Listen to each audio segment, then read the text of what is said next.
Now, earlier this week, Take 5 had the opportunity to hit the red carpet at the premiere of Ghosts of Girlfriends Past, where we met Jennifer Garner and the wonderful Matthew McConaughey. Take a look.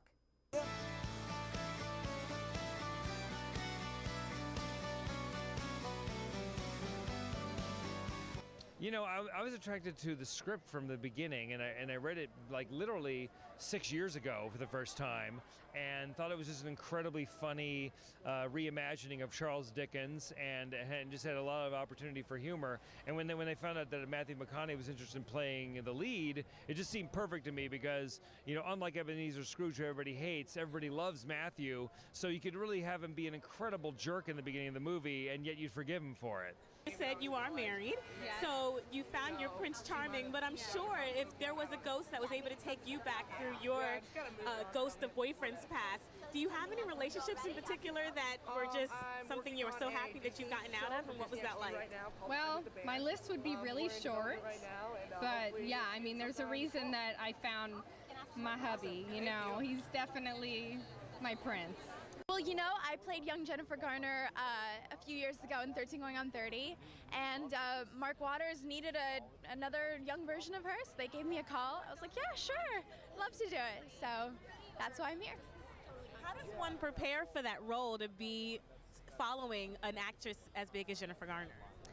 I think you just gotta kind of look at her mannerisms and see what she does and just try to emulate her as much as possible, and so that's what I did. I mean, she's such a sweet person as it is, so that's just kind of what she got. Good to see you. So tell us about Jenny and how you enjoyed playing her. Jenny was a blast to play because she has been Connor's childhood sweetheart.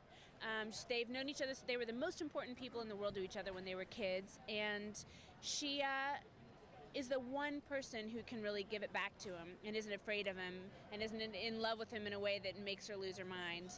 Even though he's broken her heart several times, she's broken his heart too. So they have a great banter that goes back to one of those kind of old-fashioned His Girl Friday kind of movies.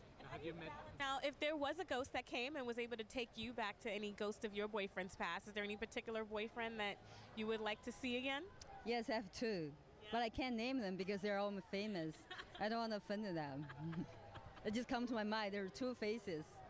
I'm cool with mine, and they're cool with me. I'm happy to say that.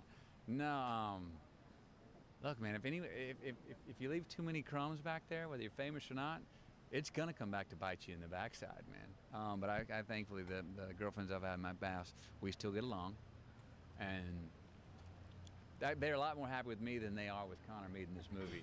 They're ticked off at Connor Mead. Oh, any way that any working mom tries to balance it, one day at a time, one complicated, messy, really fun and glorious day at a time. What changed for you from the other romantic comedies that you've done in the past? In the first half of the movie, first 30 minutes, it's more just straight balls out comedy. The guy's got a real brash point of view on love and relationships, and really sticks his foot in his mouth a lot. So it got to have a little more edge with it, the comedy. And then the other thing was it had ghost, right? So the ghost sort of like throw reality to the wind in the thing. So I got to really act a fool, and actually ended up doing a lot of physical comedy, and it didn't have to make sense because ghosts are visiting me. It's like, that doesn't have to make any sense when ghosts visit you, you know? That was Matthew McConaughey and Jennifer Garner at the red carpet at the premiere of Ghosts of Girlfriends Past.